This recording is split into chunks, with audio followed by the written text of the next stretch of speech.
Welcome to the Meria Show, the internet's original podcast. Since the year 2000, always ahead of the curve, always on your side. A true warrior for truth and justice, Meria and her guests leave nothing out, and no one is off limits. There is only one truth, the rest is lies. Sit back, enjoy the education with a true daughter of Mother Earth. Sharp New York wit, spiritual knowing, and a very dry sense of humor, Meria will dissect the news and lies to make it all palatable. Education is power. Meria delivers rapid-fire truth like no one else can. Here she is, the mouth that roars, the legendary Meria Heller. Good morning, world. Meria here, alive and kicking. Welcome to The Bigger Picture with myself and Michael Reccia. If you're not familiar with Michael's work or you're new to the show, I have lots of interviews here with Michael. But get over to his website, josephspeaks.com. And that's pretty much where we're going today. This is going to be a spiritual show. Thus, we call it The Bigger Picture. We can't just always look at what's happening on the ground. It's always nice to know what's happening out there, too. So, good morning, Michael. Good morning, Maria. Great to be back with you. It's always good to have you back on the show. I got to tell you, I'm enjoying your Facebook page. Oh, thank you. I'm sharing some of your memes from there on my sites as well. Some of the quotes that we put on there, yeah. Right. I wanted to start the show off. I got an interesting question for you from one of my listeners. Okay. She said, why are humans different races? What was the purpose? She goes into more in the question, but I don't know, I don't know how much you can remember, because she also asked, what effect does the mixing of races have on our human experience? Because she said throughout Go ahead, I'm sorry. Sorry, what does the mixing of races? What does the mixing of races have on our human experience? What effect? Right. Because she said through history, everybody wants to keep their races pure. So she's confused. Yeah. I mean, we are all the same. If you strip away the races and you strip away the way that we look, we are all the same being. We are all the same type of being. We are an angelic being. However, the area in which you live and the background from which you come from present you with different opportunities to grow. Different cultures and different viewpoints affect the way that you look at the world and you look at yourself. Mm-hmm. And so certain challenges arise from being part of a particular race. I mean, the physical characteristics that differentiate the different races are purely to do, in my view, with the characteristics of the landscape that those races have developed into. But certain challenges come from certain lives, certain races, and so we can be born into should be born into as part of the race that provides us with the greatest opportunity to grow according to what we need to learn to evolve spiritually at any time. Well, that totally makes sense, but you could say the same thing about our sexuality and any other specific choice that we make. Absolutely. Right. There are different divisions within our life experience that allow us to grow. There's the race that we're born into, there's the sex that we're born into, there's the society that we're born into, there are the circumstances that we're born into, there are the parents that we're born to, there are the life choices that we make, the career choices that we make. It's all a gigantic machine to allow us to evolve spiritually if we make the right moves.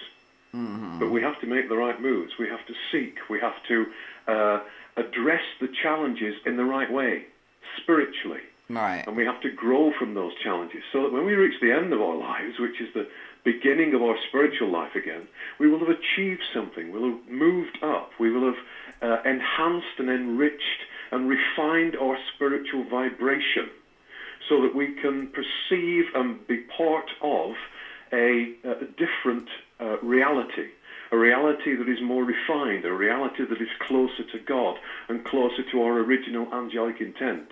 Mm-hmm. Well, I've often felt, too, that people pick their astrology, too. So it looks like a lot of work goes into preparing your blueprint before you come down here. Absolutely. And all this work to prepare our blueprint as an individual progressing soul, because we've chosen to come back. That's the core problem. We've chosen to come back. And so before we come back, our destiny is not laid out, but the signposts are laid out so that we can evolve to maximum effect if we rise to the challenges correctly. But we don't have to do any of that if we don't choose to come back here. Exactly. And you look at the state of the world and you wonder why any soul would want to come back here. That's for sure. Pulled back. I know a lot of souls right now that are sorry they came here in the first place. Yes. It wasn't quite the trip we thought it was going to be. Oh, it's a trip, all right. A bad one. It is a bad trip. You know, you look at, and you especially have talked so much about mass consciousness. So many other people have too. So many great spiritual leaders and so forth. But sometimes I wonder if it's mass consciousness or mass hallucination. Well, the whole thing, the whole of reality, in inverted commas, is illusion. But it's a mass illusion that we have created. Just as we create the illusions, i.e. the temporary projections that exist beyond this physical earth in the spiritual realms.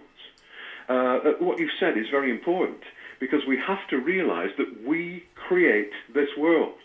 It's no use saying, it's not my fault. The mess that we're in is nothing to do with me. It's everything to do with you and with me and with everyone you meet, because we are contributing second by second in what we believe to be true to this reality. And that's the key to getting us out of our current problems.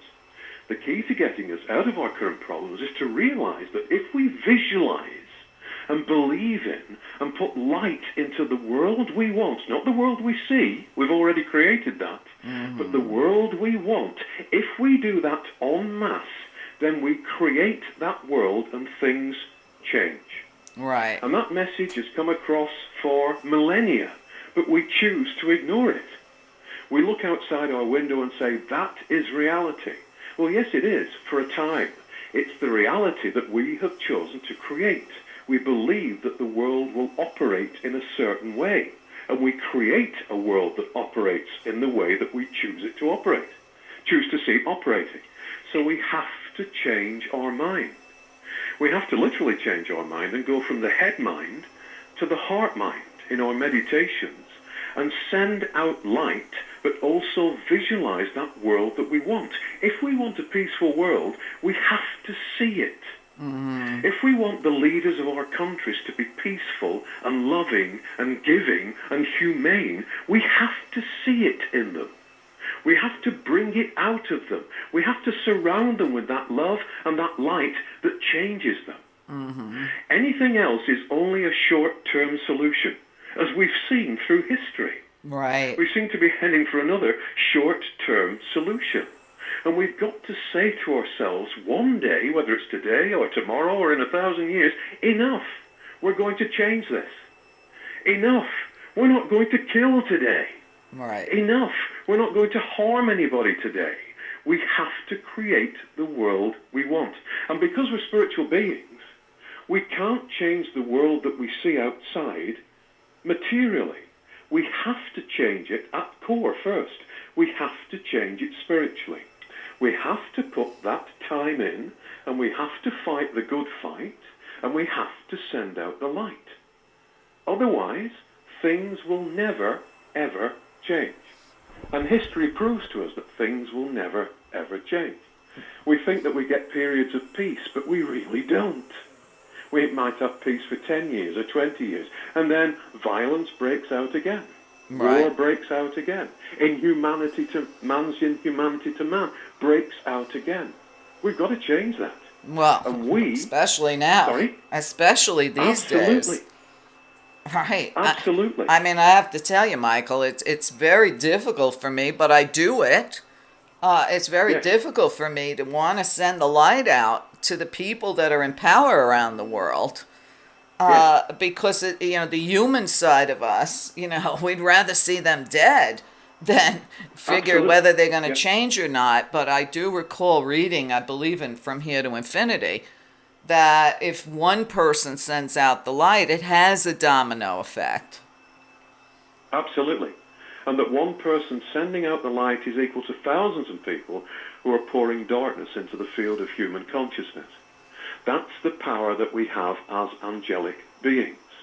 The darker side of things is temporary. It is an illusion. It's something that we've created. Our true nature is to be a being of light, light that changes things. So when we wield the light, we have to sort of shut our curtains and shut our eyes and believe in what we're doing. And believe that we are being directed to change the world through the light that we send out. And it happens. It works. Right. But enough of us need to do it, and we need to do it daily. Right. We can't, in times such as this, when there is an uncertainty to the world, a great uncertainty to the world, we have to be careful that we don't add to that uncertainty, that we don't add to that negativity, and that we have to say to ourselves, that's the world you choose to see, this is the world I choose to see. In the name of God, in the name of the angelic host that I'm a part of, and in the name of restoring balance to this world. And we have to be resolute. We have to be strong. And as you've said, we have to do it.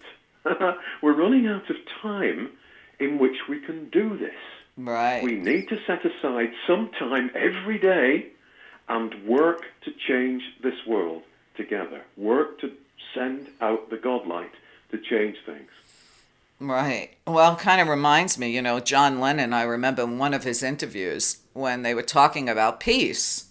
And John had said, if you want peace, put a sign in your window that says peace. Yes. And I remember in one of his songs, he says, peace, you can have it if you want it. Yes, yes. And you draw it towards yourself. Putting that sign in your window advertises what you're doing, so establishes you as a person that wants peace. But also, as you look at that sign from inside your window, you draw towards you what you believe to be true, always. That's the way you work as a spiritual being. So you are drawing towards you more of what you want to send out. So it's not a vicious circle, it's a happy circle.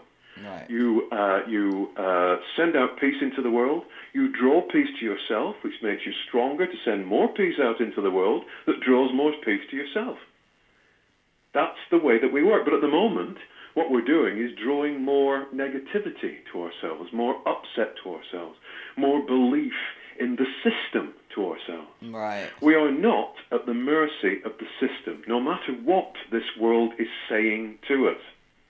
We as spiritual beings run the world.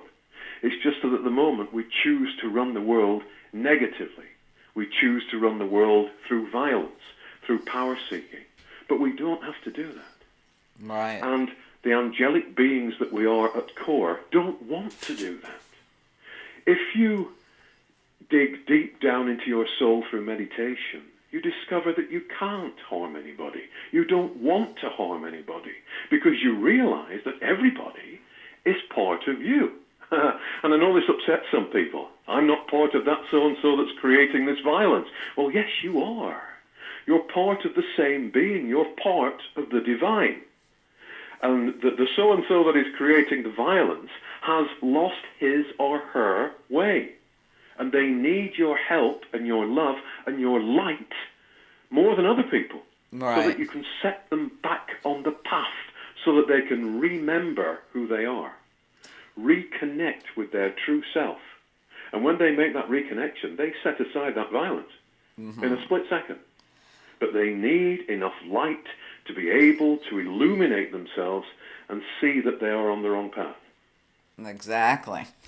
Well, you talk about, actually, before I even ask you another question, I know you've just about completed, or maybe you have completed another book.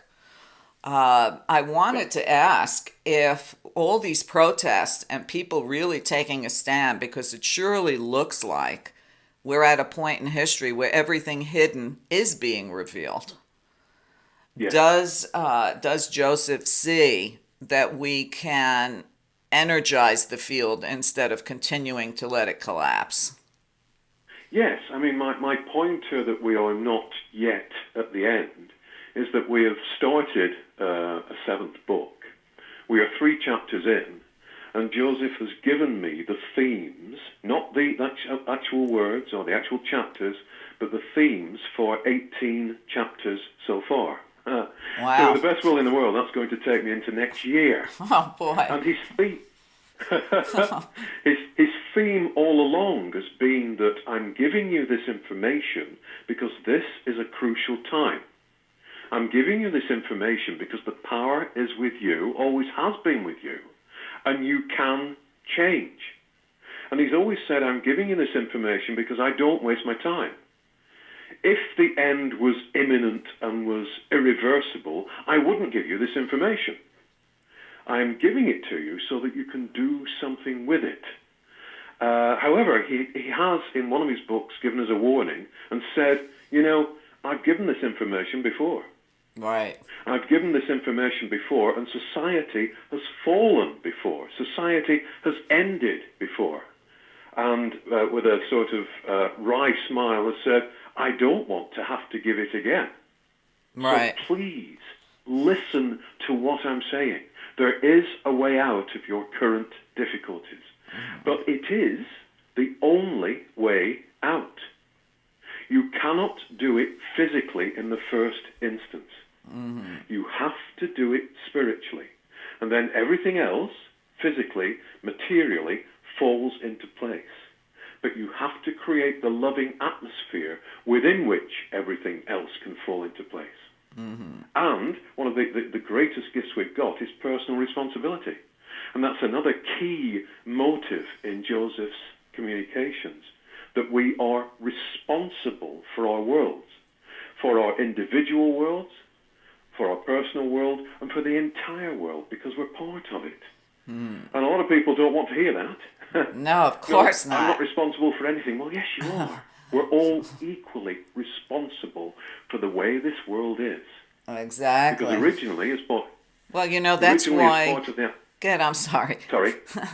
Originally, as part of the angelic host, we created it. Right. Many years ago, more years ago than we can possibly think of in terms of time. Well, that's a hard thing for people to even wrap their heads around, Michael. I have a very gifted student, we'll call him, in Singapore. And he can remember, and he has not read any of your books, although now I have pointed him to your site, so I'm sure he'll be reading all of them. But without even doing that, I can tell this young man is so gifted that he said that he remembers being one of the creators of this planet.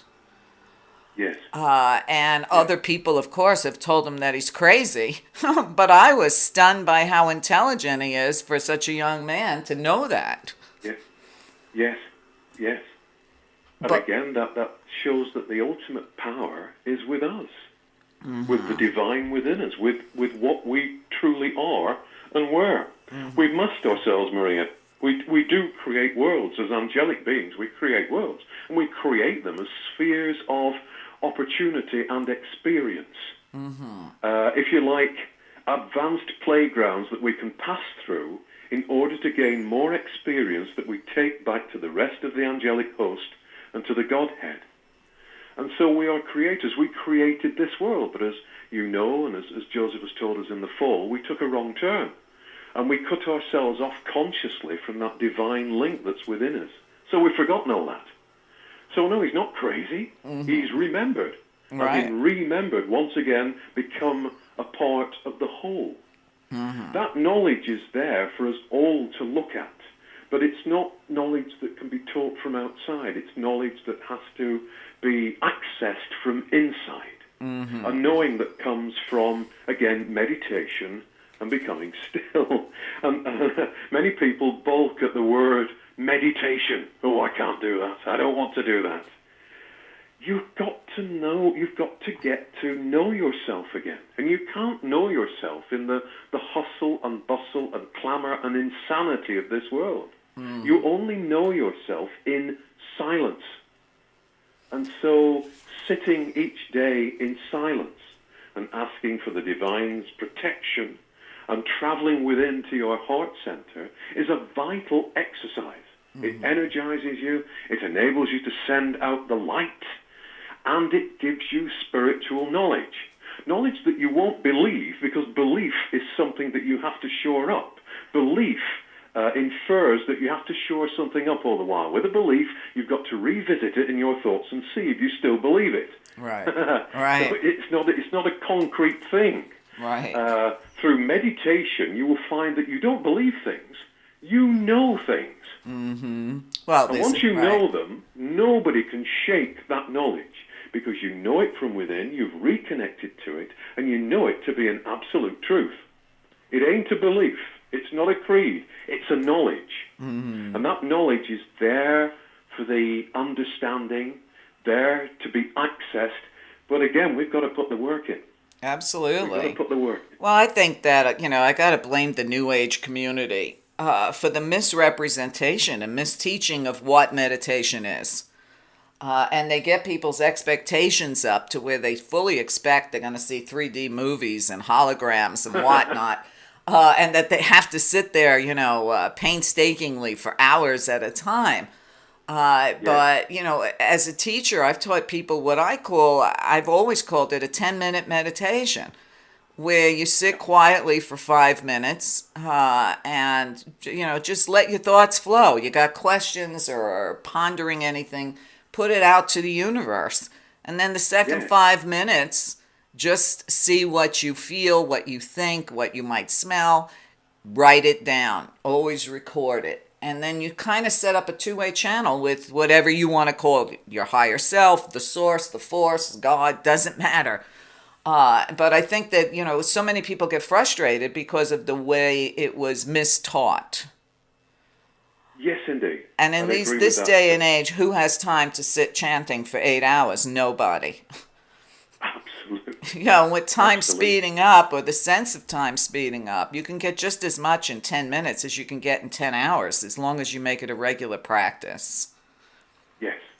And it also powers your spiritual battery, as it were. Absolutely. So that at times during the day, if you need an answer to something, or you need a spiritual instinctive view of something, you can very quickly slip into that meditative state for a couple of minutes and get your answer. Mm-hmm. And if you're unsure as to how to act, your greater self will inform you as to how to act, which path to take, what to do, if to act, if not to act, to remain still or to do something.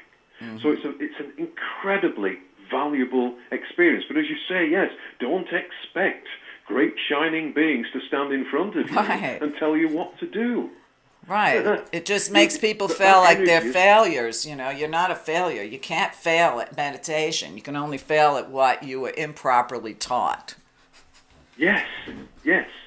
And we're all put together differently, so the experiences that we have when we're meditating are all different. One person might sense something.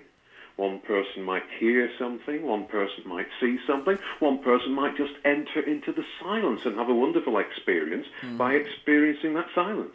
Right. So it's tailored to you, but the important thing is to put that time in to make that link with your greater self, to start to be informed by the you that knows what to do, the greater you. Mm-hmm. And also, another benefit of meditation is to still your thoughts, to still that chorus, that chatter in your head all the time. Do this, don't do that. You want to do this, you don't want to do that. Mm-hmm. Stop that. In meditation, you can see that as a passing parade, and you can watch your thoughts and say, good grief, they're not really me at all. Mm-hmm. I don't need to be influenced by the thoughts that I don't want to be influenced by. Right, exactly. Well, I like to just say out loud, I discount that thought, or I cancel that thought. And I just get busy with something else. Do you know what I mean? Just get it out of my head. But, I think what you're talking about is super important, because there's a big difference between believing something, and knowing. And, I try to explain to people, you don't know when you first stepped into that trust of your knowing, but it happens. You maybe never can put a finger on it, like never being able to tell when you're not young anymore, and then one day you just know. But for me, especially because I have to cover the mess that is the news on this planet, I trust my knowing. When I look at a story and everybody's promoting it and everybody's on the bandwagon, I don't look at it the same way. I separate myself, even if it's just for a few seconds, minutes, or a couple of days, until my knowing tells me whether it's true or not. And so far, so good. You know what I mean? Even though people have argued with me on the stands I take, I can't just say, well, I just know this.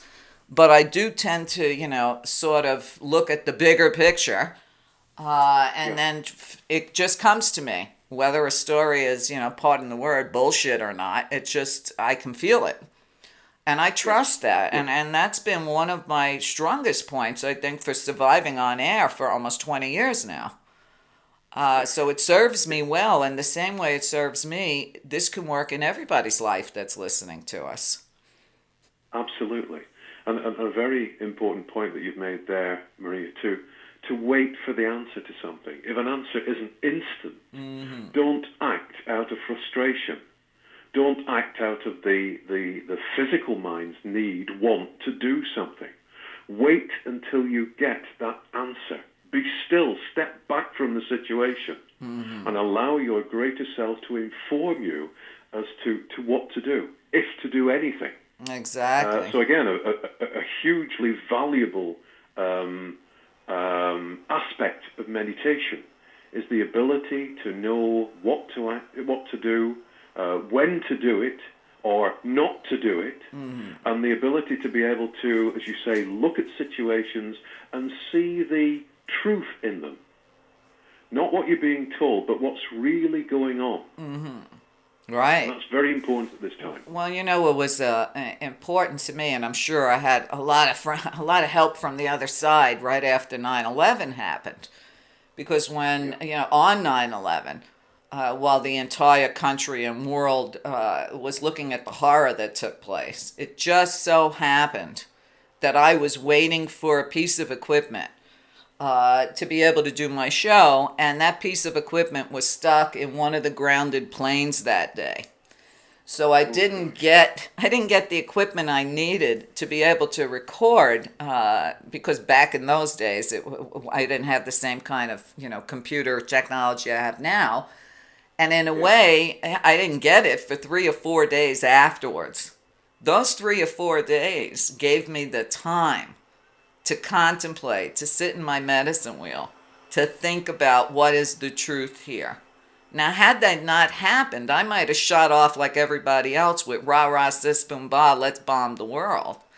Although, my intuition when I saw the film of the buildings, I immediately knew that it was a controlled demolition. I just didn't know anything else yet. So in a way, it was a blessing for me. That my stuff was stuck on a plane, because back in those days you had to really jimmy up a computer to get sound out. But I still use that same technique if I'm really stumped. I know in From Here to Infinity, Joseph talks a lot about circles, the power of circles, circles within circles. Well, to me, the medicine wheel has always been circles within circles. I understand how it matches what Joseph talks about.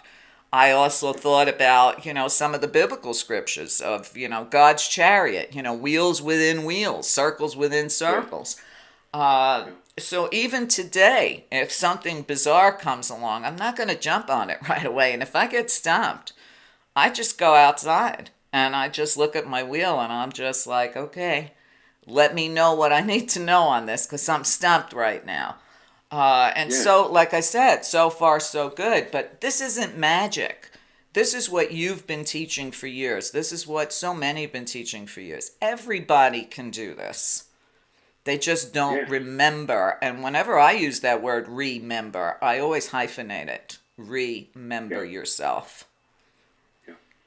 Yeah. As you say, that there is no situation that we cannot have insight into.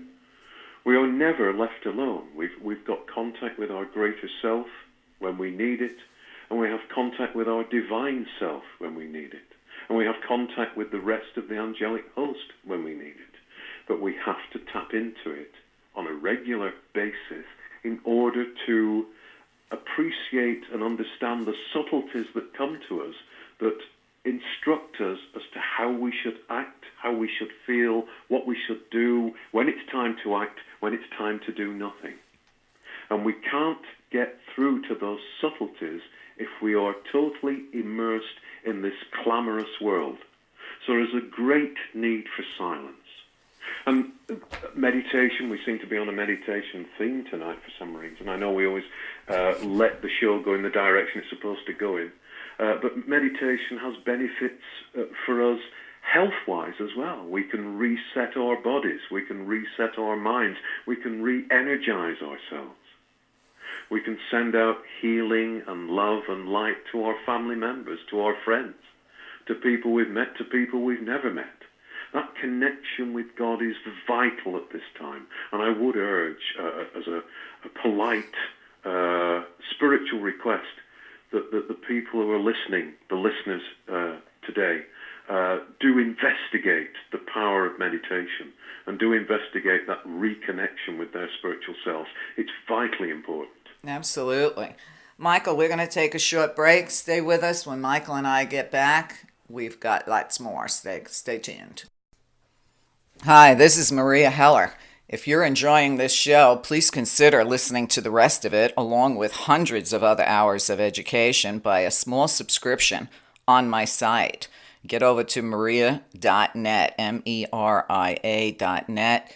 You are the only thing that supports this show. There's no corporate control, and there's plenty of education on site. So please consider either a subscription or a donation to keep the work going. There are too many alternative voices out there that are being silenced because of lack of support. So if you don't want MSM to be the only mind-controlling news out there, please consider supporting the people that support you and help us all save something for the future for our children. Thank you so much.